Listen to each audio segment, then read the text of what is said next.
Alors, on y va maintenant avec le thème 3, qui est transport en commun. Oups, excusez-moi, c'est mon crayon qui est tombé.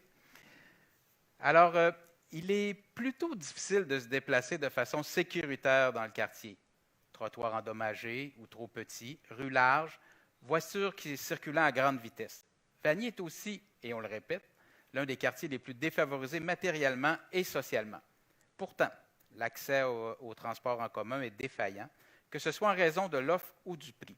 Lors d'un sondage réalisé par la Ruche Vanier au début de la pandémie de COVID-19, près de 40 des répondantes ont déclaré avoir profité de l'absence de vérification de titre de transport, tandis que 30 des répondantes ont déclaré avoir un revenu insuffisant pour utiliser le transport en commun de façon régulière. Alors la question, quels sont vos engagements pour améliorer l'accessibilité du transport collectif pour les résidents-résidentes de Vanier, que ce soit au niveau de l'offre ou au niveau du prix? Et cette fois-ci, on va commencer avec Jessica. Super. Québec Fort et Fier, c'est un quartier. On veut excusez. On veut un paradis des familles, mais on veut aussi un quartier accessible, puis on veut que le citoyen soit au centre. Moi, si je vous dis que je me déplace en autobus puis à pied, c'est le cas. Si je veux aller de Vanier jusqu'à Duberger, je dois prendre 2 autobus. Ça me prend 35 minutes. Donc, puis ça, c'est si je ne dois pas marcher en plus. Pour être accessible présentement, bien, ce qu'on propose, en fait, c'est... pourquoi je suis proche du micro? C'est une carte d'accessibilité pour utiliser les transports, que ce soit les transports en commun, mais aussi pour la mobilité active comme le vélo partage ou l'autopartage, qui est à payer selon le salaire, le revenu de la famille et des personnes. Puis, ce que moi, je veux mettre aussi en place, c'est des... dans le transport en commun, je veux qu'il y ait plus de disponibilité dans le trajet. Donc, si on parle que dans Vanier, j'ai besoin de me déplacer pour aller dans un autre quartier, mais que ça me prend 1h30, ce qui est le cas présentement, disons, dans les conférences de presse qui existent, que si je dois me rendre à Sainte-Foy, ça me prend 1h me déplacer. C'est juste pas normal de faire 1h en déplacement. Et si on a plus d'accessibilité, plus de choix de transport aussi, bien, ça nous permet une mobilité, puis ça, c'est quelque chose qu'on veut mettre en place. Merci beaucoup. Je laisse même mon temps à Alicia si elle veut répondre à ma question. Alicia. Je vais prendre le 18 secondes pour parler de verdissement. Je voulais vous parler de la déminéralisation tantôt. Là. En fait, je voulais vous parler du fait que Vanier, les routes ont quand même 15 mètres de large, donc il y a vraiment du potentiel là-dessus, pour, surtout pour ce qui est des rues conviviales. Là, on pense notamment à Champagnan souvent. Et maintenant, transport en commun. Alors, si je respecte tu peux continuer, règles, vas-y. Ah, c'est bon. Donc, pour ce qui est du transport en commun, évidemment, je pense que le plus gros projet des prochaines années, ça va être le tramway, anciennement connu sous un réseau structurant de transport en commun. Puis, le mot structurant, je l'aimais beaucoup parce qu'il est important parce que, oui, c'est un tramway, c'est la colonne vertébrale, mais ça nous permet d'aller bonifier, de revoir les parcours d'autobus dans les quartiers, puis de faire comme un bouclage un peu des réseaux pour que ce soit plus facile de se rendre partout, que ce soit pour les loisirs, pour le travail, pour aller voir ses amis, pour faire l'épicerie, etc. Le RTC a déjà quand même plusieurs mesures là, pour les aînés, pour les familles, pour les classes. Là, quand, disons, une classe veut aller voir une pièce de théâtre, il y a des tarifs spéciaux pour ça. Mais on veut faire le pas de plus, suivre l'exemple de Gatineau, qui a un projet pilote présentement de tarification sociale. Donc, on veut s'engager là-dedans, commencer avec les gens qui sont présentement dans des logements subventionnés, voir comment ça se passe, estimer les coûts, parce que c'est très important. Là, on se rappelle que la part qui est payée par les utilisateurs en ce moment, c'est 80 millions par année, soit à peu près le tiers du budget. Donc, il nous faut une action qui est concertée par les villes, par toutes les villes du Québec pour élargir, pour pérenniser ce type de mesures-là, là, en fait, pour rendre le transport en commun plus accessible. Sinon, mais c'est sûr qu'il y a d'autres éléments qui rentrent en ligne de compte là, avec le transport en commun. On a récemment ajouté Communauto, des forfaits avec Communauto, ce qui est super, ce qui peut permettre à certaines familles de se délaisser d'une voiture ou même de toute leur voiture. Et on va élargir aussi les parcours à vélo, donc les vélos électriques qui sont vraiment extraordinaires. Si vous ne les avez pas encore essayés, c'est formidable pour qu'il y ait des stations partout en ville puis qu'on puisse se déplacer, là, un peu comme un Bixi, mais électrique, donc monter, descendre des côtes sans problème. Merci. La parole à Shirley. Dans un quartier comme le nôtre, on sait que le transport en commun, c'est quelque chose qui est vraiment, vraiment important. De façon plus locale, peu importe le mode de transport, il faut faciliter la vie des gens avec un transport collectif qui est adapté à notre milieu. On prend le boulevard Pierre-Bertrand, par exemple. Le transport en commun, il est vraiment sous-exploité. Il faut vraiment revoir, là, nous, on s'engage à revoir là, cette partie-là parce que la partie nord, là, il n'y a absolument rien qui se passe là. Fait que, il faut vraiment qu'on exploite puis qu'on revoie de toute façon. Je pense que le RTC, les parcours des autobus, ça fait plusieurs années qu'ils n'ont pas été revus. n'ont pas été revisités. Les gens se sont déplacés. Ça ne convient plus maintenant. Donc, il faut vraiment revoir ça. L'offre de transport en commun au complet, il faut le revoir. Donc, c'est quelque chose. Puis, il y a autre chose parce que on pense au transport en commun. Puis, il me vient à l'idée là, que je trouve que c'est inimaginable en 2021 de voir des gens qui attendent l'autobus sur le boulevard Pierre-Bertrand, entre autres, puis il n'y a pas d'abri-bus. Il fait moins 25, moins 30, avec des forts vents l'hiver, c'est au gros vent. Je pense que ça aussi, là, il faut vraiment réfléchir, là, puis pas laisser nos citoyens attendre comme ça. Alors, nous, c'est ce qu'on veut faire. On veut revoir les modes de transport actuels là, pour les gens d'ici, parce qu'on le sait à quel point c'est important. Voilà. Merci. Salim. Moi,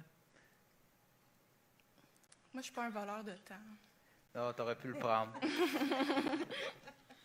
Donc, à Transition Québec, on croit en fait que le transport en commun, c'est la solution au changement climatique. Donc, puis on le sait en fait parce que c'est 45% des émissions de gaz à effet de serre qui sont créées par le transport. Donc, on veut créer une panoplie d'opportunités en fait pour faire en sorte que le transport en commun, ce soit un réel avantage à la voiture, l'auto solo ou à la voiture tout court en fait.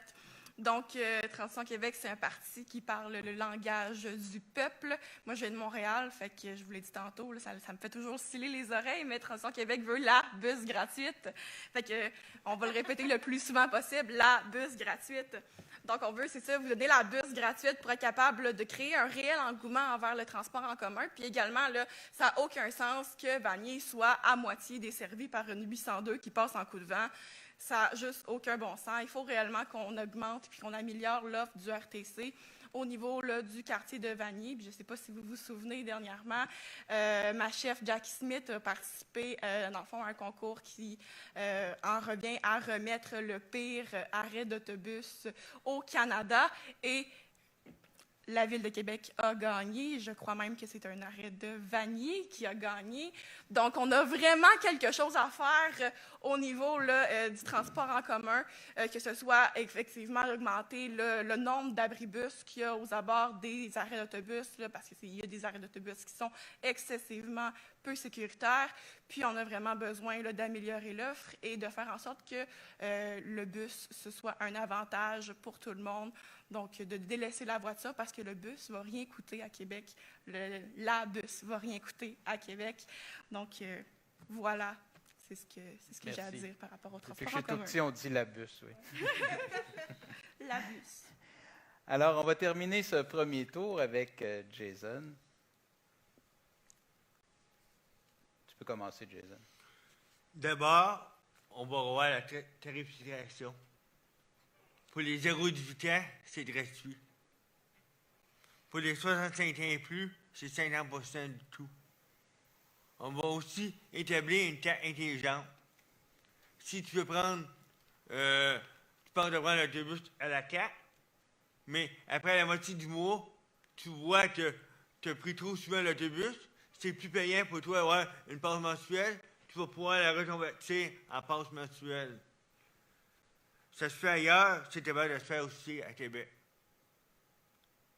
Dans Vanier-du-Berger, on va aussi établir un transport interquartier qui va pouvoir aller après voir les grandes routes pour aller ailleurs, mais qu'on ait un transport plus intelligent dans le quartier, comme qu'il y a eu dans le Vieux-Québec, puis qui a été tombé il y a quelques années. Il faut que dans chaque quartier, on puisse avoir un transport interquartier qui sera relié à les autres grands axes.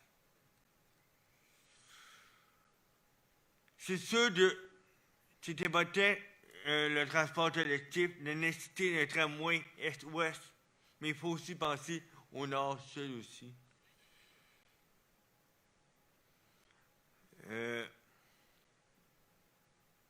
Puis les navettes aussi gratuites qui vont relier les secteurs industriels pour permettre aux travailleurs d'y aller plus facilement dans les secteurs industriels qui vont en avoir besoin.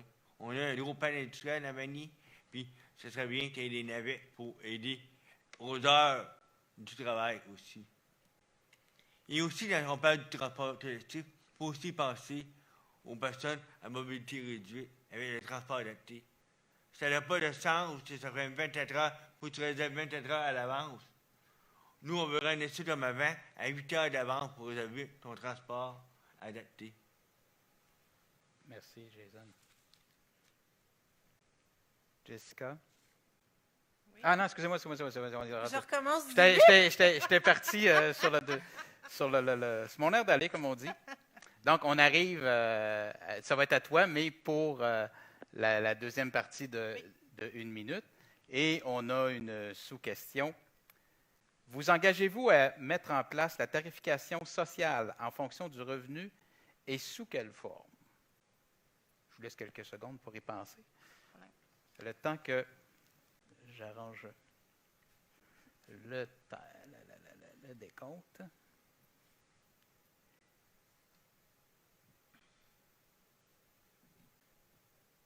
Et Jessica, c'est à toi. Parfait. Oui, on s'engage d'avoir une tarification sociale. C'est une carte, une facture à la fin de chaque mois. Moi, j'aimerais ça rebondir sur quelque chose que j'ai entendu qui m'a fait sourciller, c'est de me faire dire que avez-vous essayé les vélos partage? Avez-vous essayé les choses? On sait qu'à Vanier, si on ne peut pas payer que tout notre argent passe dans un loyer, on ne peut pas aller se payer un autobus. Il y a des gens qui sont obligés de marcher parce que justement, ils n'ont pas accès à ça.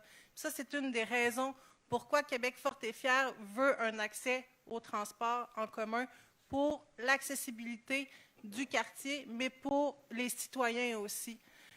On le sait que si le citoyen peut se déplacer, bien, il peut avoir accès à aller travailler, il peut se nourrir plus facilement, il peut aller au frigo partage, il peut aller à plein d'endroits comme ça. Donc, pour moi, c'est important de redonner socialement comme ça aussi. Merci. Alicia?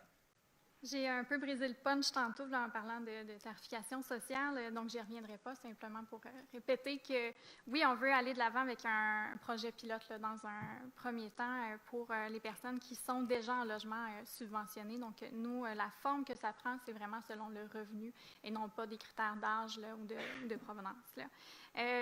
Puis je parlais du à vélo parce que ça aussi, c'est une forme d'accessibilité. On sait que Québec, bon, c'est beaucoup de côtes, etc. Un vélo électrique neuf, ça coûte les yeux de la tête, là, donc pratiquement le prix d'une auto usagée. Alors, d'avoir des vélos électriques, c'est en fait, c'est d'offrir le choix. Donc, on veut que les gens aient le choix entre la location de vélos électriques avec un vélo, des parcours d'autobus bonifiés pour se rendre, en fait, en tout temps, là, pas seulement aux heures de pointe où ils souhaitent aller. Le tramway, évidemment. Puis c'est le propre, en fait, de Vanier d'être un quartier enclavé, donc de désenclaver ça et d'offrir des choix. Je pense qu'elle est là, la solution. Merci. Shirley? On trouve la question super, puis on trouve que c'est très intéressant de penser à une tarification sociale, sauf qu'actuellement, il faut attendre que l'achalandage soit revenu pour se pencher sur cette question-là. On ne connaît pas encore avec la pandémie, on ne sait pas comment ça va se passer. On doit attendre de voir parce qu'on sait aussi actuellement que le RTC a déjà un manque à gagner, puis on ne connaît pas, là, comment ça va se passer quand tout le monde va être de retour, quand la pandémie va être vraiment en arrière de nous. Laisser un certain temps pour voir. Avec le télétravail et tout ça, il y a plein de monde peut-être qui prendront plus non plus le transport en commun, on ne le sait pas. Donc, on ne veut pas s'engager avant de savoir. Donc, on va revisiter le tout quand la pandémie va être derrière nous. On va plutôt s'attarder avec les parcours, revisiter les parcours actuels. Parfait. Merci. Salem? Tu peux commencer, même s'il reste 2-3 secondes de l'autre, puis je reparle.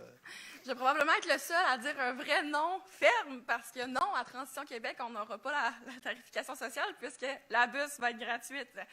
La bus va être gratuite, pourquoi? Parce que Transition Québec n'a pas la prétention de savoir qui est assez pauvre pour avoir le droit à une tarification sociale. La précarité financière, c'est tellement relatif.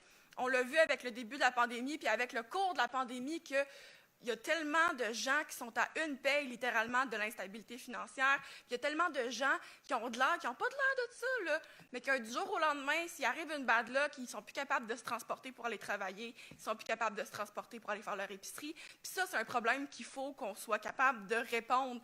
Fait que pour ça, la bus gratuite, parce que Transition Québec n'a pas la prétention de dire « toi, tu es en bonne situation financière, toi, tu es en mauvaise situation financière, toi, tu n'auras jamais besoin d'avoir un petit coup de pouce dans ta vie puis d'avoir la bus gratuite de temps en temps pour aller travailler », versus on vit tous des passes difficiles, fait qu'on n'a pas la prétention de choisir qui a le droit d'avoir un privilège ou pas, tout le monde là. Merci. Jason? Mais pour moi, pour Démocratie Québec, la tarification sociale, c'est plus avec la carte intelligente. Oui, on n'a pas de tarification selon le revenu, mais selon l'utilisation. Puis encore là, pour inciter les personnes à la prendre, les 0-18 ans, ça va être gratuit et 50% de moins pour les 65 ans et plus. Mais on veut vraiment faire une tarification avec l'utilisateur. Si une personne pense de voyager juste 9 fois, puis il veut avoir une passe quotidienne, puis c'est moins payant, c'est plus payant pour lui de le prendre à la fois, tant mieux. Mais s'il réalise qu'il la prend plus de 9 fois, puis il va pouvoir le convertir en passe mensuelle.